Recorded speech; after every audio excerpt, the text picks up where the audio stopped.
नमस्ते दोस्तों, स्वागत है आप सभी का आपके अपने channel be real be simple में एक बार फिर से। उम्मीद करती हूँ कि आप सभी लोग खुश होंगे, स्वस्थ होंगे। अगर आप लोगों को अचानक से अपने बचपन की कोई पुरानी तस्वीर मिल जाए या कोई 2-4 साल पुरानी वीडियो आपके हाथ लग जाए तो कैसी खुशी होती है आपको, जबकि आपको पता था कि वो वीडियोस तो डिलीट हो चुकी हैं। बस ऐसी ही कुछ खुशी मुझे भी मिली जो मैं आज इस वीडियो में आप लोगों के साथ शेयर करने जा रही हूँ। तो चलिए शुरू करते हैं सुबह सुबह से। मंगलवार 24 नवंबर का ये व्लॉग है जो मैंने अपनी बेटी के स्कूल जाने के बाद शूट करना शुरू किया था। तो आज सुबह नाश्ते में बने थे पराठे, सिंपल पराठे जो कि बेसन और नमक, अजवाइन, हींग वगैरह डाल के मैं बनाती हूँ। सभी के घरों में बनते होंगे, लेकिन स्पेशल थी ये ग्वार फली की सब्जी जिसको मैंने बिना उबाले बनाया था, लेकिन मैं इसकी रेसिपी शूट नहीं कर पाई। नेक्स्ट टाइम जब कभी बनाऊंगी तो ज़रूर शूट करूंगी। फिलहाल ये वाला नाश्ता था मेरे हस्बैंड के लिए और आज वानी भी अपने टिफ़िन में यही लेकर गई है। हाँ, वो बात अलग है कि उसने ये ग्वार फली की सब्जी कोई ज़्यादा शौक से खाई नहीं थी।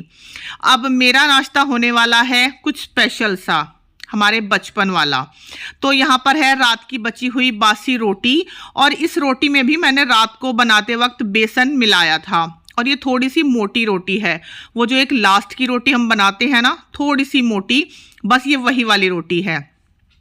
तो इसको सिंपली मैंने तवे पर रखा, गरम तवे पर, और इसके दोनों तरफ आधा आधा चम्मच देसी घी लगाया।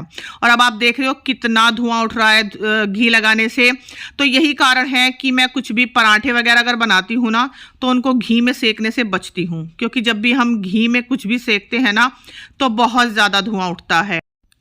लेकिन ये वाली रोटी हल्के से घी में ही सेकी जाती है और दोनों तरफ से बिल्कुल करारी कर ली जाती है। बचपन में हम बहुत खाते थे रात की बासी रोटी, अचार, उस पर थोड़ा सा इस तरह से नमक डालकर, और उसके साथ होता था नोनी घी और चाय या कभी कभी लस्सी होती थी। जो भी आपको मिले मतलब आप वो ले लीजिए, या जिस चीज़ का भी आपका मन हो। आप दही से खाना चाहो तो दही से खा लो, लेकिन असल स्वाद तो इसका चाय और अचार के साथ ही आता है। आम का सिंपल सा अचार और चाय, तो उसी के साथ आज मैं भी इसको एंजॉय करने वाली हूँ। आज क्या, एक्चुअली मेरा नाश्ता तो बहुत बार यही होता है और हम सभी बचपन में ये सब खाते थे। और ये है हमारा घर का बना हुआ नोनी घी, जिसको कि मैं जब मलाई जमाती हूँ ना तो उस पे से निकालती हूँ। आप लोगों के साथ मैंने शेयर भी किया हुआ है। मलाई को मैं हमेशा दही की तरह जमाती हूँ, तब उसमें से मक्खन निकालती हूँ। जब उसकी छाछ बच जाती है उसकी मैं कढ़ी बनाती हूँ और इस तरह से हमारा ये होममेड नोनी घी तैयार हो जाता है। और ये उस बाज़ार वाले सॉल्टेड मक्खन से लाख गुना टेस्टी होता है। आप भी ट्राई ज़रूर कीजिएगा कभी। मैं बिल्कुल पूरा प्रोसेस मक्खन बनाने का जो होता है ना, आप लोगों के साथ ज़रूर शेयर करूंगी एक प्रॉपर वीडियो बनाकर। तो चलिए फ़िलहाल मैं नाश्ता कर लेती हूँ। और अभी ये वाली क्लिप है करीब 9 से 10 बजे के बीच की। बाहर सब्जी वाले भैया आए थे, तो बहुत ज़्यादा सब्जी तो मुझे नहीं लेनी थी, लेकिन हाँ मैंने आलू, प्याज और लहसुन लिया था।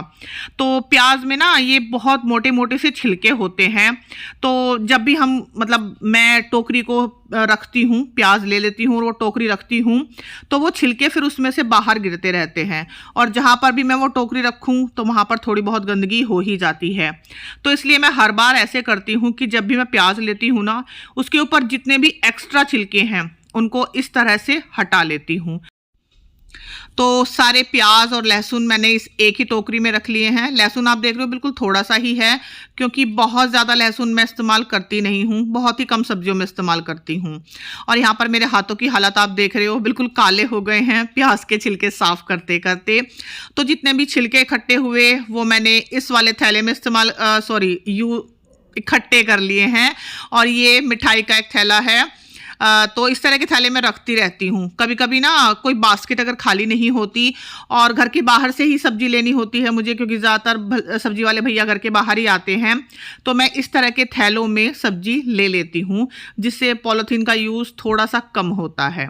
और यहाँ पर है आलू, जिनको मैंने बास्केट में रखने से पहले उस बास्केट में ना अच्छे से एक बड़ी सी पॉलीथीन लगा दी है, ताकि आलू में कुछ भी अगर मिट्टी वगैरह है तो वो नीचे नहीं गिरे। अगेन जहाँ पर मैं इस टोकरी को रखूँगी वहाँ पर गंदा नहीं होगा। और ये जो आलू वाली टोकरी है ना, ये आज से 24 साल पुरानी है। मेरी शादी के वक्त, मतलब मेरी शादी के करीब 6 महीने बाद मैंने इसको लिया था। तो आप देख सकते हो कितनी पुरानी पुरानी चीज़ें मेरे पास हैं। तो ये चीज़ें सॉर्ट आउट हो गई। उसके बाद वानी स्कूल से आ गई थी और दोपहर में मैंने सिंपल सी काली दाल की खिचड़ी बना ली थी, तो उसको मैंने शूट नहीं किया था। तो अभी बच्चे नीचे खाना ही खा रहे थे, मैं आ गई थी ऊपर कपड़े धोने के लिए। एक्चुअली काफ़ी देर पहले ही आ गई थी मैं, तो अब तक मेरे कपड़े धुल भी चुके थे जब तक वो स्कूल से आई।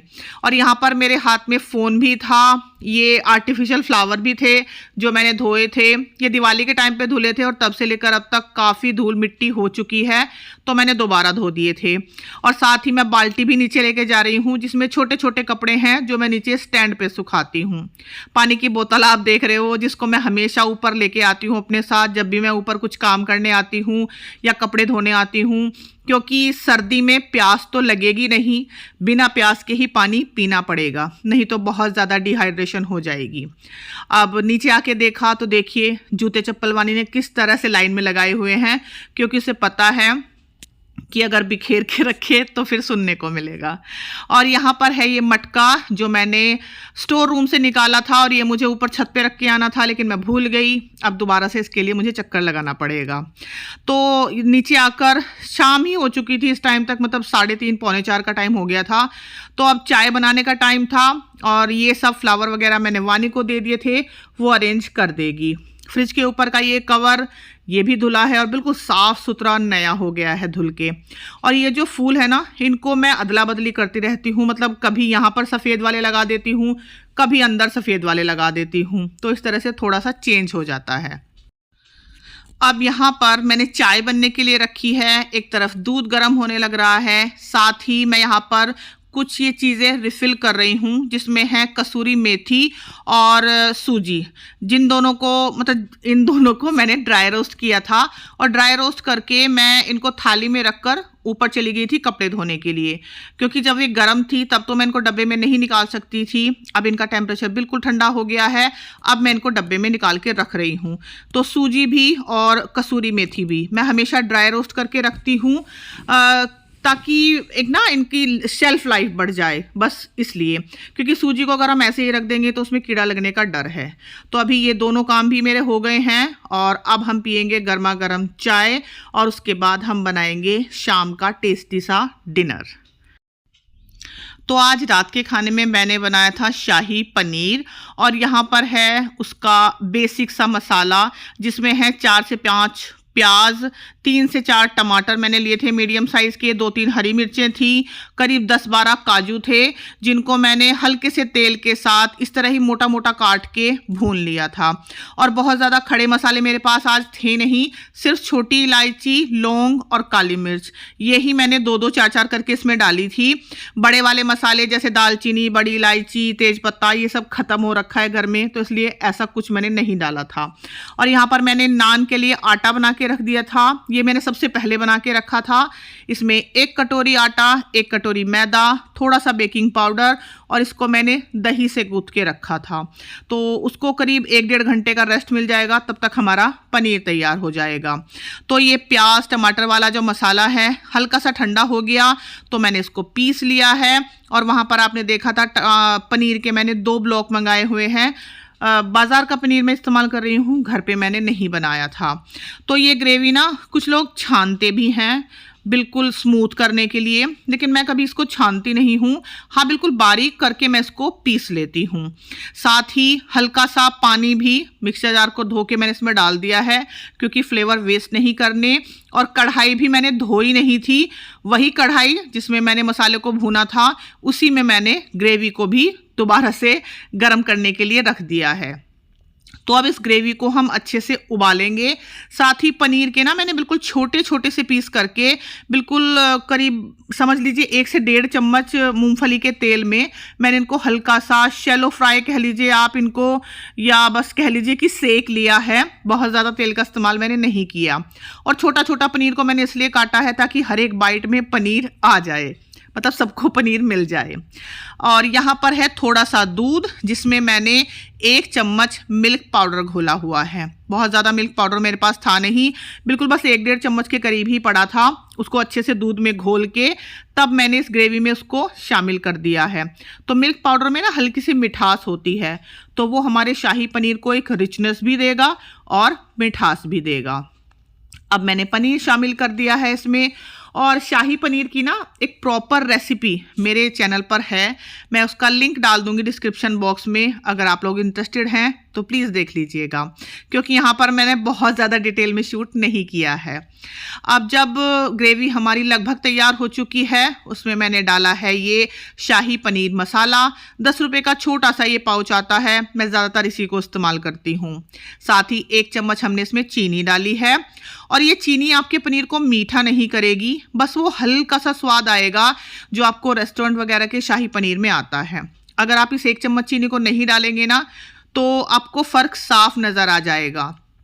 और जब आप इस 1 चम्मच चीनी को डालेंगे तो भी आपको जो स्वाद में फ़र्क आएगा ना, वो भी साफ समझ आ जाएगा। तो 1 चम्मच चीनी अपने शाही पनीर में डालिएगा ज़रूर, अगली बार जब भी आप शाही पनीर बनाएं। तो ये जो मसाला था ना, मैंने डाला था पूरी ग्रेवी में एक साथ डाल दिया, लेकिन आपने देखा कि मैंने पूरे पनीर में एक साथ चमचा नहीं चलाया था। पहले उसको ऊपर ऊपर से चलाया, तब वो घुल गया, जब जाके मैंने पूरी ग्रेवी में इस मसाले को मिलाया है। इस तरह से ना मसाले की गुठलियाँ नहीं पड़ती हैं ग्रेवी में। तो या तो आप एक कटोरी में अलग से कोई मतलब थोड़ी सी ग्रेवी निकाल लीजिए, उसमें मसाला मिला के तब आप उसको पूरी ग्रेवी में मिलाइए, या फिर इस तरह से कीजिए जैसे मैंने किया, ऊपर ऊपर ही बस चमचे को ग्रेवी में हिलाइए ताकि वो मसाला मिल जाए, और जब मिल जाए तो फिर उसको पूरी ग्रेवी में चला दीजिए। आई होप मैं समझा पाई हूँ, इतना डिटेल में मैंने बता दिया। अब यहाँ पर मैं नान बनाने की तैयारी कर रही हूँ। तैयारी क्या कर रही हूँ, एक्चुअली नान बना ही रही हूँ। तो सिंपल जैसे हम रोटी बनाते हैं उसी तरह से मैंने बेला है। यहाँ पर हल्का सा तेल का हाथ मैंने लगाया है, अगेन मूंगफली का तेल मैं इस्तेमाल कर रही हूँ। और इसके ऊपर मैंने डाली है कलौंजी। आप चाहो तो कोई और फ्लेवर भी डाल सकते हो, चिली फ्लेक्स डाल सकते हो, बारीक कटा हरा धनिया डाल सकते हो, या फिर जो गार्लिक नान बनते हैं ना, आप उसके लिए बिल्कुल बारीक कुटा हुआ या बारीक कटा हुआ लहसुन भी डाल सकते हो। तो कलौंजी डालने के बाद मैंने एक बार, आपने देखा ना, बेलन भी चलाया और हाथ से भी उसको अच्छे से दबा दिया ताकि वो अच्छे से उसमें प्रेस हो जाए। अब नान के एक तरफ हमने लगाया अच्छे से पानी, और जिधर से मैंने पानी लगाया था ना, उसी तरफ से नान को डाला है तवे पर। अब इधर ये जो हमारा पनीर बनने लग रहा है ना, इससे एक्चुअली मुझे एक बड़ा ज़ोरदार छींटा लगा था, और इतना ज़ोर से वो छींटा लगा ना मेरी उंगली पे कि मेरी उंगली की खाल ही निकल गई वहाँ से। तो इस तरह की कोई भी ग्रेवी हो ना, या जैसे अभी सर्दी का टाइम है, साग बनाते हैं, तो भी ये चीज़ें बहुत छिटकती हैं। ये देखिए, यहाँ से ना खाल ही निकल गई थी मेरी, और बड़ा दर्द हुआ था बाद में। तो थोड़ा सा ध्यान रखें, या तो ढक के पकाएं या थोड़ा सा पीछे हो जाएं जिस दौरान ये छिटकते हैं। आप देख रहे हो ना, पूरी गैस पे भी इसके छींटे लगे हुए हैं, सामने टाइल पे भी छींटे लगे हुए हैं। तो भाई कुकिंग करो, लेकिन थोड़ा सा ध्यान से करो। अब नान हमारा एक तरफ से पक गया है, अब हमें दूसरी तरफ से नान को सेकना है। लेकिन सेकेंगे कैसे? तवे को उल्टा करके। आप तवे को ऐसे उल्टा कीजिए, धीरे धीरे उसको घुमाते रहिए, हल्की हल्की सी ब्राउनिंग आपके नान पे चारों तरफ से आ जाएगी। तवे को आपको धीरे धीरे घुमाना होगा, एक जगह ही अगर रखेंगे तो नान जल जाएगा। तो इस तरह धीरे धीरे घुमा के आप सेकिए, और यकीन मानिए आप एक बार में ना सही तो दूसरी बार में परफेक्ट नान बना लेंगे, क्योंकि ये कोई ऐसी हाई फाई रेसिपी नहीं है कि कोई बना ना पाए। वैसे भी यूट्यूब पर इतनी रेसिपीज़ की वीडियो भरी पड़ी हैं कि मेरी वीडियो से ना सही किसी और वीडियो से तो आप सीख ही लेंगे।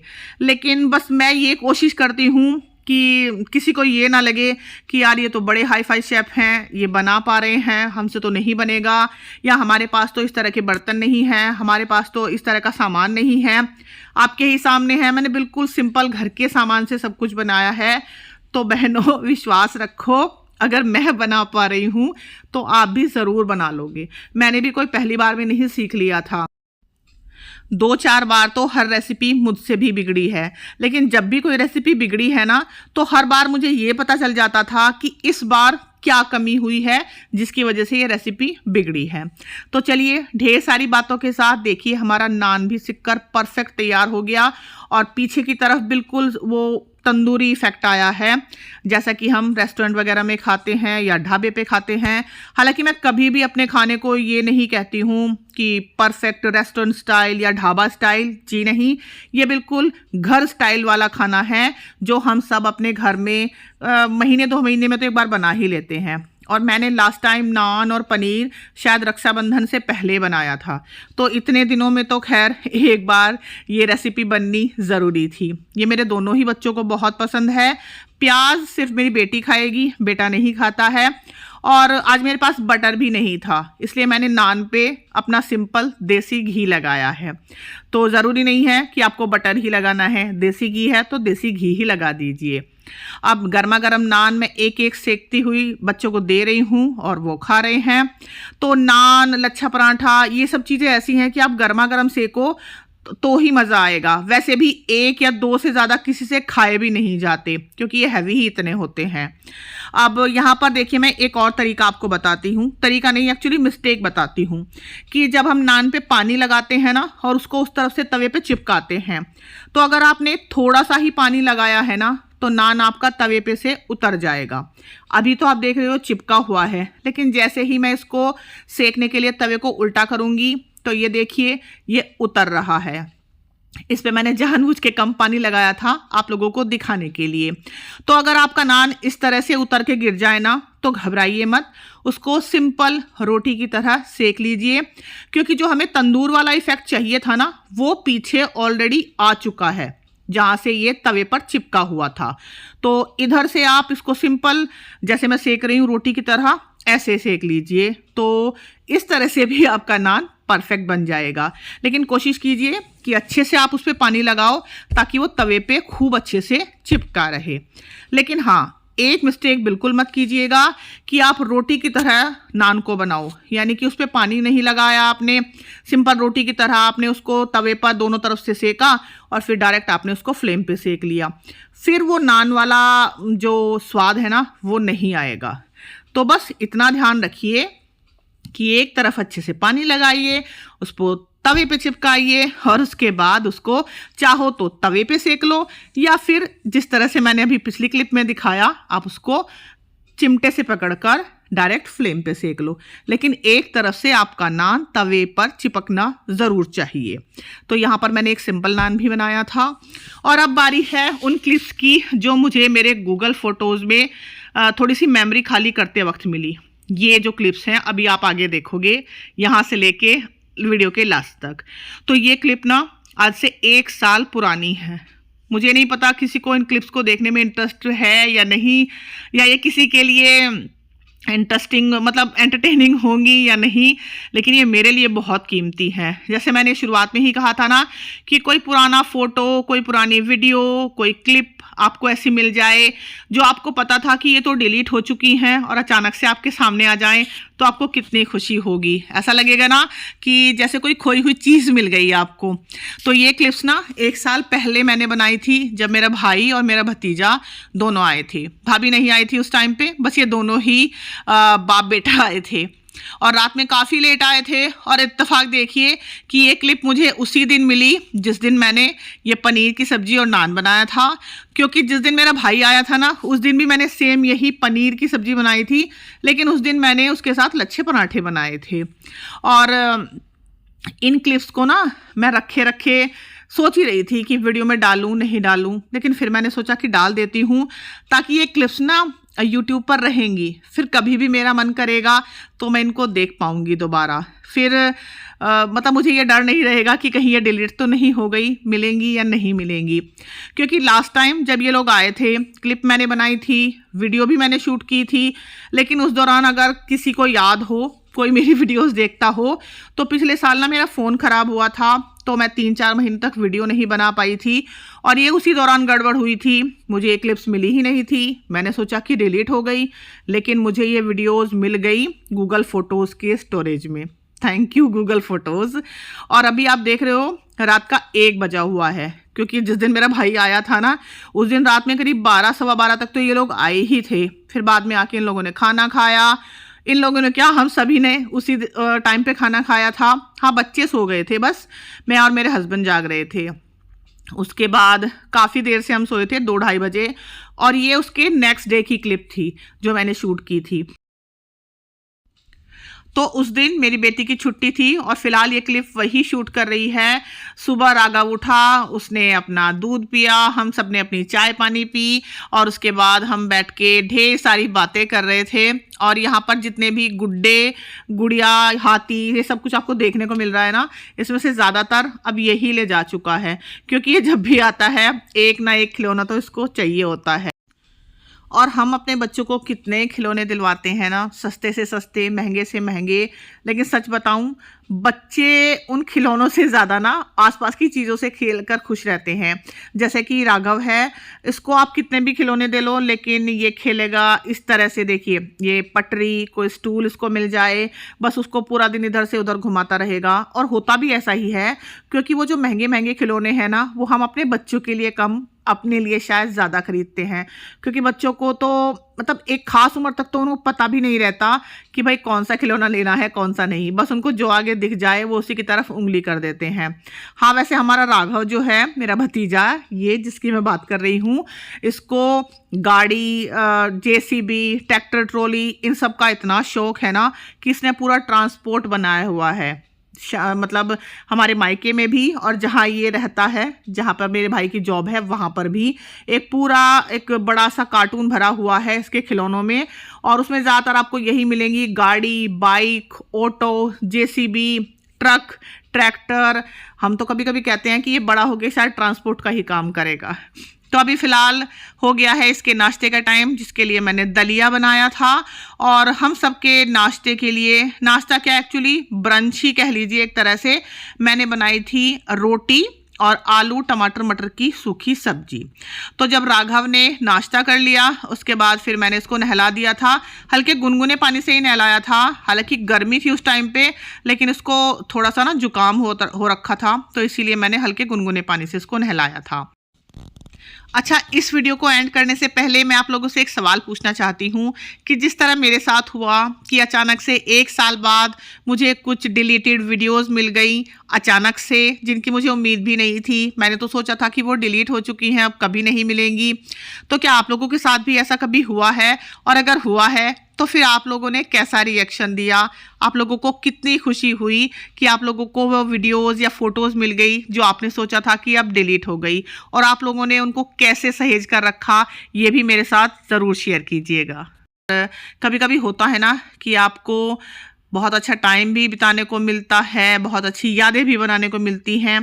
तो कोई कोई दिन होता है ऐसा जिसको आप बहुत याद करते हो, और ये दिन उन्हीं दिन में से एक था।